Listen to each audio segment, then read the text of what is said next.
This mutation is called Futile Resistance and is displayed on lock and load. We have 3 mutators active. We have Propagators, Temporal Field, and we have Concussive attacks.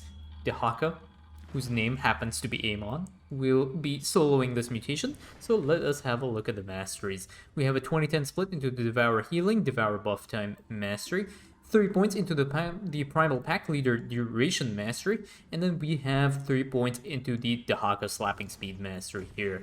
And you can see the first issue, Concussive attacks being very, very annoying. As soon as you get hit by Amon's forces, you will get the Concussive attacks debuff, which reduces your movement speed by a lot. Is that what is that, like 30%, something like that? It's pretty nasty here. Dehaka jumping in and he'll be able to clear this out. We do have temporal fields as well, are deployed across the map. These ones aren't very impactful. You see one over here.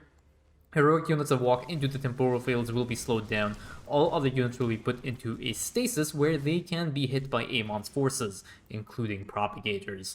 And this is the third mutator that is active. Propagators, this one is the most dangerous of the 3 mutators here, but the good thing is that this is lock and load, and lock and load is a very easily rushable mission. And Dehaka is using the Primal Contender Prestige here, and the enemy composition is the Towering Walker, so fairly simple here to deal with. Now, one thing to note about Propagators is that Dehaka's pack leaders, so that is Glavik, Murvar, and Dakran, those guys are actually considered map bosses, and they are immune to Propagators. Propagators will not attack them. So that is one thing they have going for them. One thing to note, though, is that their entourage, so in this case for Glavik, his Hydralisks and his Roaches and his Zerglings, and for Murvar, her Locusts, those guys can still be hit by Propagators. So do bear that in mind. But if you were to use Dakran, for example, versus a Propagator, then it would not be too bad, and Dakran can actually eventually kill off a Propagator. So those are options you have available for you. You can see this is the issue as well with concussive attacks. It's so difficult to get into position, and if your army is not in position to deal with a Propagator, or if you were trying to retreat, you will probably get caught out and get completely wrecked by said Propagator over here. So Dehaka is going to be just moving around. There is one Propagator that is making its way towards Dehaka, but he should be able to deal with this thing without any issues while he ramps up on the back. So he just goes nom and ends up eating up that Propagator. And what do we have? We have a couple of Hydralisks already in production here for Dehaka, and they are going to be turning into a set of Impalers, so or at least one Impaler for now. So Dehaka is going for the anti-ground build here, and given that he's dealing with the ground composition and he's dealing with Propagators, what he can actually do is position these Impalers on the high ground, and those Impalers will be able to kill off the Propagators before they move up here. I cannot remember the exact number, but you definitely do not need as much. Dehaka's Devour is still on cooldown, so because he's just eaten up that one Propagator, but now that Dehaka has his Devour available, he's going to be able to take out this attack wave without any issues, and you can see that he's utilizing his Devour on the lower HP units here and ensuring that he has his Devour available throughout the rest of this fight. So he's actually ended up slapping the rest of these guys away. Next Propagator has spawned and is making its way towards Dehaka. We do have an Impaler that is set up here, and this Impaler is also wanting to follow in Dehaka's footsteps and slap some rocks, which it is doing right now. So Dehaka is going to jump in, get some vision. There is a Propagator over there, and he will probably use the Impaler to take out this one Propagator, and eventually also the Impaler will get the Tenderize upgrade, and if that Tenderize upgrade is going to be a little bit useful, it'll be dealing a little bit of a dot damage to the Propagator. Still not being researched yet, but I'm pretty sure that upgrade will be researched. It will be dealing some dot damage to the Propagators, and if Dehaka wants to jump in and actually devour a Propagator, it'll reduce the cooldown by 50. The cooldowns of all his Devour will be reduced by 50%, which is also a really nice thing to have if you are going to spawn camp with a set of Impalers. But given that he has a good number of Impalers here, it's not really too much of an issue. Dehaka disappears off the map, out comes Glavik, and Glavik is going to start killing off the rest of these things as well. So this entourage here will be able to cap the lock without any problems. Is Glavik going to be moving somewhere else? Yes, Glavik does move over here. Now you have to be careful. This Greater Primal Worm is not a map bot, so the Propagator can still hit your Greater Primal Worm. But Glavik, you can see what was happening. The Propagator saw Glavik and just ignored Glavik because the Propagator cannot attack. It cannot attack him. But again, another incendiary acid being sent right through here. The entourage has disappeared and died off. And Glevik here having absolutely no issues, just one-shotting everything that looks at him funny. And that is, I think, pretty much the entirety of the units on that lock cleared. The Dehaka has popped out right now.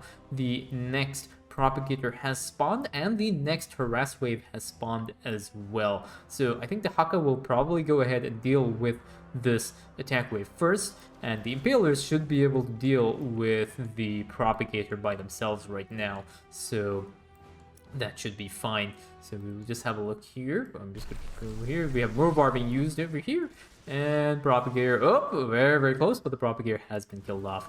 Now Morvar is going to start killing off the rest of this attack wave using her explosive creepers and some more over locusts. There is a random observer here, but Amon's observers cannot capture locks. I'm talking about the evil Amon, not the Amon that is soloing this mission.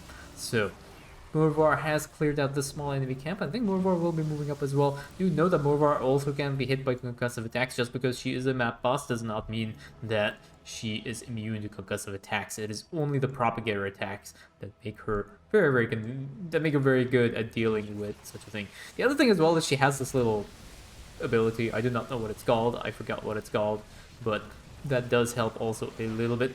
So Morvar will slowly start to push in. And again, Morvar will time out in just a little bit, and out will come Dehaka when the time comes right. And again, you can see already the hybrids have been weakened, and Dehaka will just jump in and take out the rest of these units now in this lock. So this area is captured and fine. We do have a primal worm here. I think there is no drone that has been sent so far for Dehaka. I actually don't think Dehaka is even getting any of his upgrades. Next Propagator is on the way there, and I think upgrades are maybe kind of important, but again, there are a lot more Impalers right now, so nothing is getting past. Now there are actually a good number of Impalers, so the Propagators are just going to get completely wrecked before anything happens. Yeah, there we go. Propagator ends up dying, and Glevik has spawned right now. The Dark Templar wants to try and swipe away at some more of these units, but Glevik just ends up promptly deleting everything with his entourage, and this is actually going to be pretty good as well. Some more primal worms have deep tunneled across just to provide some extra damage output here, and now we have double pronged attack waves. And this is usually why you kind of want to clear this mission really early, and you want to rush through and finish this mission as quickly as possible, because you have now these double-pronged attack waves, which make the mission a little bit more annoying and a little bit more frustrating to deal with. Over here, we do have a drone. This lock will be captured. Over here, there is nothing, and I do not know if Dehaka is going to have his Greater Primal Worm out before this lock is going to get captured, so that's going to be somewhat unfortunate for Dehaka. And I actually do not know what is there. I think there might be one Stalker, but yeah, there is a ping over here as well. So yeah, that lock has been captured. I think there might have been just one random Stalker that is just being a little bit annoying. But Doctrine has spawned over here, and now we have a bit of a very nice, actually, tunnel across by the Greater Primal Worm to prevent more poop trains from spawning. So we in the co-op community like to call them a poop train after, you know, you end up losing all your army and you have an army of Propagators moving your way, so that is somewhat unfortunate. So we have Greater Primal Worm here, Doctrine being a little bit annoying as well. Another Propagator has spawned, and these Propagators are actually making their way towards this Primal Worm. And this Primal Worm is probably going to end up dying. Few more Propagators over here. You see what happened over there. The Doctrine just jumps those Propagators in, so he's not afraid of those Propagators right there. And what do we have? Yeah, so yeah, we have a Stalkers here. This sometimes happens. It is a little bit annoying. Amon may sometimes send an observer to try and detect that drone, that there is a drone there, or Primal Hydralisk. So it is very, very possible. There is a set of Propagators that is making their way here. And what do we have there for Dehaka? So these Propagators will trigger the locks here, but because they're not going to be standing on the lock for very long, it's not really an issue. But these Impalers should have absolutely no issues. But Morvar gets used over here, okay? So once a play it safe, does not want to test the Propagators, which I guess is a good idea. Propagators can instantly lose you the game if you're not paying attention, but so can Morvar if you have the Locust not in position as well. Yeah, so there we go.